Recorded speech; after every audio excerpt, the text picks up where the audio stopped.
Hello guys, ഇന്ന് നമ്മള് എൻ്റെ അനിയന് ബുദ്ധി ഉണ്ടോ നോക്കാൻ പോവാണ്. ഇതാണ് എൻ്റെ അനിയൻ. ഇവന്റെ പേര് നിവേദ് എന്നാണ്. IQ ടെസ്റ്റ് ആണ് അവന് കൊടുക്കാൻ പോകുന്നത്. തീർത്ത് രാത്രിയിൽ വീട്ടിലേക്ക് മടങ്ങുകയായിരുന്നു. വഴിയിൽ ഒരു ധാബയുണ്ട്. അവിടെ നിന്നാണ് പപ്പു എപ്പോഴും ഭക്ഷണം കഴിച്ചിരുന്നത്. സമയം ഏതാണ്ട് അതിക്രമിച്ചിരുന്നു. പപ്പുവിന് നന്നായി വിശക്കുന്നുണ്ടായിരുന്നു. അദ്ദേഹം ധാബയുടെ അകത്തേക്ക് പോകുന്നു. ധാബയുടെ അകത്ത് ഭക്ഷണം ഏതാണ്ട് തീർന്നിരുന്നു. പെറോട്ട മാത്രമേ ബാക്കിയുണ്ടായിരുന്നുള്ളൂ. ഒരു പെറോട്ടയുടെ വില 20 രൂപയായിരുന്നു. 2 പെറോട്ട തിന്നാൽ മൂന്നാമത്തെ പെറോട്ട ഫ്രീ ആയി കിട്ടും. പപ്പു മൊത്തം 4 പെറോട്ട തിന്നു. അപ്പോൾ പപ്പുവിന് 4 പെറോട്ടയ്ക്ക് എന്ത് വില നൽകേണ്ടി വരുമെന്ന് നിങ്ങൾക്ക് പറയാനാകുമോ? ചിന്തിക്കൂ. 2 പൊറോട്ട ഒരു പൊറോട്ട ഫ്രീ. ഒരു പൊറോട്ടയ്ക്ക് 20 രൂപ. ഒരു പൊറോട്ടയ്ക്ക് 20 രൂപ. 2 പൊറോട്ട തിന്നാ 40 രൂപ. 3 പൊറോട്ട തിന്നാ 50, 60, 70, 80 രൂപ. 80 രൂപ.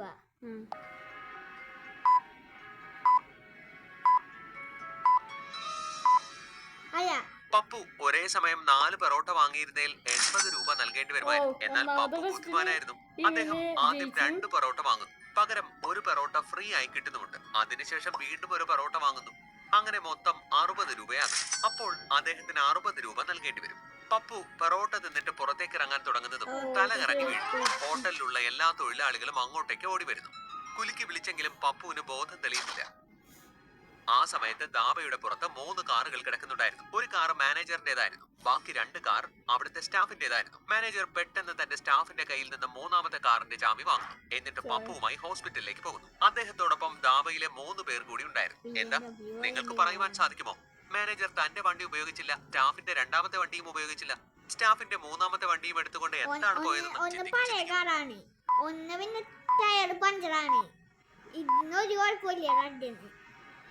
ശ്രദ്ധിച്ചു നോക്കൂ. മാനേജറിന്റെ വണ്ടിയുടെ നമ്പർ പ്ലേറ്റിൽ പകുതി കാണാനില്ല. പോരാത്തതിന് വണ്ടി ആകെ പൊടി പിടിച്ച് കിടക്കുകയാണ്.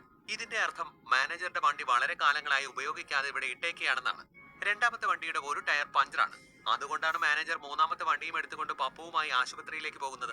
ഹോസ്പിറ്റലിലെത്തിയതും ഡോക്ടർ ആദ്യം പപ്പുവിന്റെ പോക്കറ്റിൽ നിന്ന് എല്ലാ സാധനങ്ങളും പുറത്തേക്ക് എടുക്കുന്നു. പപ്പുവിന്റെ പോക്കറ്റിൽ നോട്ടുകളുടെ കെട്ടും വേറെ കുറെ സാധനങ്ങളും വെച്ചിരുന്നു. പക്ഷേ പപ്പു മരിച്ചു പോയിരുന്നു. കേസ് അന്വേഷിക്കുന്നതിനായി നഗരത്തിൽ അറിയപ്പെടുന്ന ഡിറ്റക്റ്റീവ് മെഹുലിനെ വിളിച്ചു വരുത്തുന്നു.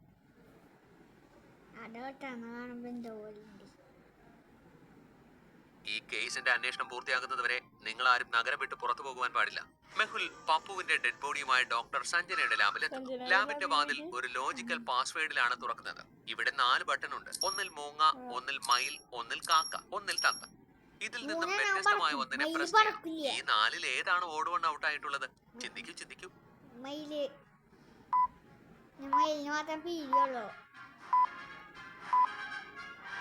ഇത് 4 പക്ഷികളാണ്. എന്നാൽ മൂങ്ങ ഇവരിൽ നിന്നും വ്യത്യസ്തമാണ്. മൂങ്ങ പകൽ ഉറങ്ങിയിട്ട് രാത്രിയിലാണ് കൂട്ടിൽ നിന്നും പുറത്തേക്ക് വരുന്നത്. മെഹുൽ ആദ്യത്തെ ബട്ടൺ പ്രസ് ചെയ്ത് ലാബിന്റെ അകത്തേക്ക് പോകുന്നു. ഡോക്ടർ സഞ്ജന ഡെഡ് ബോഡിയെ നന്നായി പരിശോധിക്കുന്നു.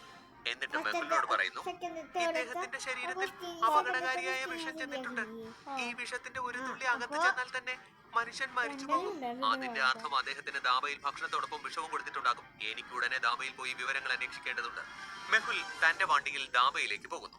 നഗരത്തിൽ നിന്ന് ധാബയിലേക്ക് പോകുവാൻ 3 വഴികളാണ് ഉണ്ടായിരുന്നത്. ആദ്യത്തെ വഴി നഗരത്തിന് നടുവിൽ കൂടിയാണ്. അവിടെ എപ്പോഴും ട്രാഫിക് തിരക്കാണ്. 2ാമത്തെ വഴി ഷോർട്ട് കട്ടാണ്. അവിടെ പക്ഷെ എപ്പോഴും ചെക്കിംഗ് ഉണ്ടാകാറുണ്ട്. 3ാമത്തെ വഴിയിലൂടെ കൂടുതൽ യാത്ര ചെയ്യേണ്ടി വരും. പക്ഷെ അവിടെ ട്രാഫിക് ബ്ലോക്ക് ഇല്ല. ഈ 3 എണ്ണത്തിൽ ഏതായിരിക്കും മെഹുലിന് അനുയോജ്യമെന്ന് നിങ്ങൾക്ക് പറയാനാകുമോ? ചിന്തിക്കൂ.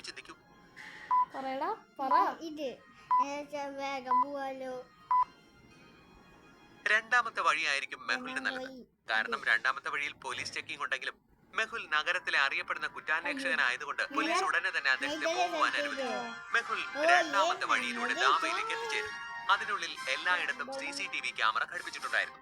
മെഹുൽ എല്ലാ CCTV ക്യാമറ ദൃശ്യങ്ങളും ചെക്ക് ചെയ്യുന്നു. പപ്പു വ്യാപാരി ധാബയ്ക്ക് അകത്തേക്ക് വരുന്നത് മുതൽ തിരിച്ചു പോകുന്നത് വരെയുള്ള എല്ലാ വീഡിയോസും ശ്രദ്ധയോടെ കാണുന്നു. എന്നാൽ എവിടെയും മെഹുലിന് ഒരു പ്രശ്നവും കണ്ടെത്താനാകുന്നില്ല. ഇതും പ്രശ്നം മറ്റെന്തുവാണ്. എനിക്ക് വീണ്ടും ഡോക്ടർ സഞ്ജനയുടെ സഹായം തേടേണ്ടി വരും. ബോഡിയെ നന്നായി നോക്കിയിട്ട് ഡോക്ടർ സഞ്ജന പറഞ്ഞത് പപ്പു വ്യാപാരിക്ക് വിഷം കൊടുത്തുവെന്നാണ്. വിഷം ആഹാരത്തിലല്ലായിരുന്നു. മെഹുൽ കൺഫ്യൂഷനിലാകുന്നു. ഒരു വശത്ത് ഡോക്ടർ പറയുന്നു പപ്പുവിനെ ശക്തമായ വിഷമാണ് നൽകിയതെന്ന്, അതിൽ ഒരു തുള്ളി ഉള്ളിൽ ചെന്നാൽ തന്നെ മനുഷ്യൻ മരിക്കുമെന്ന്. എന്നാൽ പപ്പു അവസാനമായി ആഹാരം കഴിച്ചത് ആ ദാവയിൽ നിന്നാണ്. പിന്നെ അദ്ദേഹത്തിന് എവിടെ വച്ചാണ് വിഷം നൽകിയിട്ടുണ്ടാവുക? മെഹുൽ വീണ്ടും ആ ദാവയുടെ CCTV ദൃശ്യങ്ങൾ പരിശോധിക്കുന്നു. ഇത്തവണ മെഹുലിന് ഒരു ക്ലൂ കിട്ടുന്നു. നിങ്ങൾക്ക് ഈ വീഡിയോ കണ്ടിട്ട് പറയാനാകുമോ മെഹുലിന് ഇതിൽ നിന്ന് എന്ത് ക്ലൂ ആണ് കിട്ടിയിരിക്കുന്നതെന്ന്? ചിന്തിക്കൂ. ഇയാളുടെ പപ്പു വ്യാപാരിയുടെ പോക്കറ്റിലേക്ക് നോക്കൂ. അത് നിറഞ്ഞിരിക്കുന്നതായി കാണുന്നു. എന്നാൽ അതിപ്പോൾ കാലിയാണ്. ഇതെങ്ങനെ സംഭവിച്ചു? മെഹുൽ ഉടൻ തന്നെ ഡാബയിൽ നിന്ന് പപ്പുവിനെ ആശുപത്രിയിലേക്ക് കൊണ്ടുപോയി എല്ലാവരെയും ചോദ്യം ചെയ്തു. ആ സമയത്ത് ഡാബയിലെ മാനേജർ പറയുന്നു, സർ, ഹോസ്പിറ്റലിൽ എത്തിയപ്പോൾ ഡോക്ടർ പപ്പുവിന്റെ പോക്കറ്റിൽ ഉണ്ടായിരുന്ന നോട്ടുകെട്ടുകളും സാധനങ്ങളും പുറത്തെടുപ്പിച്ചിരുന്നു. നോട്ടുകെട്ടുകളോ? തീർച്ചയായും ഇതിൽ എന്തോ പ്രശ്നമുണ്ട്. എനിക്ക് ഉടനെ ഹോസ്പിറ്റലിൽ പോയി പപ്പു വ്യാപാരിയുടെ എല്ലാ സാധനങ്ങളും പരിശോധിക്കേണ്ടതുണ്ട്.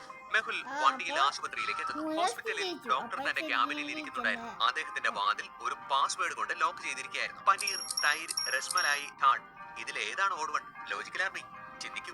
എന്നിട്ട് നിങ്ങളുടെ ഉത്തരം കമന്റായി എന്നോട് പറയും. പനിയോട് മാത്രം തിന്നാനുള്ളത്. ശരിയാണോ നോക്കാം അപ്പൊ ഗൈസ്. ഇത് 4 പാലിൽ നിന്നാണ് ഉണ്ടാക്കുന്നത്. എന്നാൽ രസ്മലായി ഒഴിച്ച് ബാക്കി 3 ഉണ്ടാക്കുവാൻ പാലിനെ പിരിച്ചെടുക്കണം. അതുകൊണ്ട് രസ്മലായി ഓട് വൺ ഔട്ടാണ്. മെഹുൽ രസ്മലായി പ്രസ് ചെയ്ത് ക്യാബിനകത്തേക്ക് പ്രവേശിക്കുന്നു. ക്യാബിനകത്ത് ചെന്നതും മെഹുൽ ഡോക്ടറോട് വിവരങ്ങൾ അന്വേഷിച്ചറിയുന്നു. അവിടെ നിന്ന് പപ്പു വ്യാപാരിയുടെ സാധനങ്ങളും നോട്ടുകെട്ടുകളും വാങ്ങിക്കൊണ്ട് ഡോക്ടർ സഞ്ജനയുടെ അടുത്തേക്ക് പോകുന്നു. നോട്ടുകെട്ടുകളും മറ്റു സാധനങ്ങളും പരിശോധിച്ചതും ഡോക്ടർ സഞ്ജന ആശ്ചര്യപ്പെടുന്നു. എന്നിട്ട് മെഹുലിനോട് പറയുന്നു, ഓ ഭഗവാനെ, ഈ നോട്ടിലൊക്കെ വിഷമാണ്. നോട്ടുകെട്ടുകളിൽ കഠിനമായ ഏതോ വിഷം തേച്ചു പിടിപ്പിച്ചിരിക്കുകയാണ്. ഈ വിഷമയമായ നോട്ടുകെട്ടുകളിൽ നിന്നാകും പപ്പുവിന്റെ മരണം സംഭവിച്ചത്. പക്ഷേ കൊല്ലുന്നതിന് ഇത്രയും അപകടകരമായ പ്ലാൻ ആരായിരിക്കും ഉണ്ടാക്കിയത്? തീർച്ചയായും അറിയുന്ന ആരെങ്കിലും ആയിരിക്കും.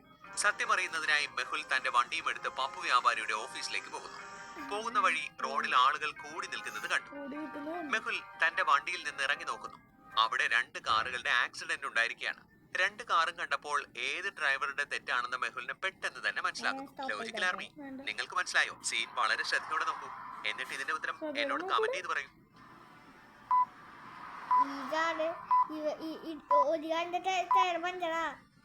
എല്ലാ തെറ്റും ഈ നേരെ കാണുന്ന ഡ്രൈവറുടേതാണ്. കാരണം മറ്റേ ഡ്രൈവർ പോകേണ്ട സൈഡിലൂടെയാണ് പോയത്. എന്നാൽ നേരെ കാണുന്ന ഡ്രൈവർ തെറ്റായ സൈഡിലൂടെയാണ് വന്നത്. കുറച്ചു കഴിഞ്ഞപ്പോൾ അവിടേക്ക് പോലീസ് വന്നു. പോലീസ് എത്തിയിട്ടുണ്ട്. ഇനി കാര്യങ്ങൾ നോക്കിക്കോളൂ. എനിക്കിപ്പോൾ എന്റെ കേസ് നോക്കേണ്ടതുണ്ട്. പോലീസ് വന്നതും മെഹുൽ അവിടെ നിന്ന് പോകുന്നു. പപ്പു വ്യാപാരിയുടെ ഓഫീസിലേക്ക് എത്തുന്നു. ഓഫീസിൽ ആ സമയത്ത് 3 പേർ ഇരിക്കുന്നുണ്ടായിരുന്നു. മെഹുൽ അവരെ ചോദ്യം ചെയ്തപ്പോൾ പപ്പു വ്യാപാരി മരിച്ചതിന് ശേഷം മാനേജർ അവിടെ നിന്ന് അപ്രത്യക്ഷനായെന്ന് മനസ്സിലാക്കുന്നു. തീർച്ചയായും ആ മാനേജറിന് ഈ മരണവുമായി ബന്ധമുണ്ട്. ഏറ്റവും ആദ്യം എനിക്ക് ആ മാനേജറെ പിടികൂടണം. മെഹുൽ മാനേജറുടെ വീടിന്റെ അഡ്രസ് എടുത്ത് അദ്ദേഹത്തിന്റെ വീട്ടിലേക്ക് എത്തിച്ചേരുന്നു. അവിടെ വയസ്സായ ഒരു മനുഷ്യനെ കാണുന്നു. അദ്ദേഹത്തോട് കാര്യങ്ങൾ അന്വേഷിക്കുന്നു. അപ്പോൾ ആ മനുഷ്യൻ പറയുന്നു, അയ്യോ, എനിക്കൊന്നും അറിയില്ല. മാനേജർ കഴിഞ്ഞ 2 ദിവസമായി വീട്ടിലേക്ക് വന്നിട്ടില്ല. അതോടെ മെഹുലിന് ഈ മരണത്തിൽ മാനേജറിന് പങ്കുണ്ടെന്ന് പൂർണ്ണമായും ബോധ്യമാകുന്നു. മെഹുൽ വളരെയധികം പരിശ്രമിക്കുന്നു. എന്നാൽ മാനേജറിനെ പിടികൂടുവാനേ സാധിക്കുന്നില്ല. അതിനുശേഷം മെഹുൽ രഹസ്യ ഏജൻസിയുടെ സഹായത്തോടെ മാനേജറുടെ മൊബൈൽ ട്രേസ് ചെയ്യുന്നു. അതിൽ നിന്നും മാനേജർ ഈ സമയം ഒരു ഹോട്ടലിൽ ഒളിച്ചു കഴിയുകയാണെന്ന് വിവരം കിട്ടുന്നു. മെഹുൽ ഉടൻ ഹോട്ടലിൽ നിന്ന് മാനേജറെ പിടികൂടുന്നു. ചോദ്യം ചെയ്തപ്പോൾ മാനേജർ തെറ്റ് സമ്മതിക്കുന്നു. സർ, എന്നെ വളരെയധികം ബുദ്ധിമുട്ടിച്ചിരുന്നു. രാവെന്നോ പകലെന്നോ ഇല്ലാതെ മറ്റുള്ളവരുടെ മുന്നിൽ വെച്ച് എന്നെ അധിക്ഷേപിക്കുമായിരുന്നു. അതുകൊണ്ട് ഞാൻ അദ്ദേഹത്തിന്റെ ഇന്നലത്തെ പണത്തിൽ വിഷം കലർത്തി. മെഹുൽ അയാളെ ശക്തമായി അടിക്കുന്നു. എന്നിട്ട് പോലീസിന്റെ കയ്യിൽ ഏൽപ്പിക്കുന്നു. Case solve. Detective Mehul rocks. ഇഷ്ടപ്പെട്ടെങ്കിൽ ലൈക്ക് ചെയ്യുക, സബ്സ്ക്രൈബ് ചെയ്യുക, ഷെയർ ചെയ്യുക. സെക്കൻഡ് പാർട്ട് ആണെങ്കിൽ കമന്റ് ചെയ്യാം.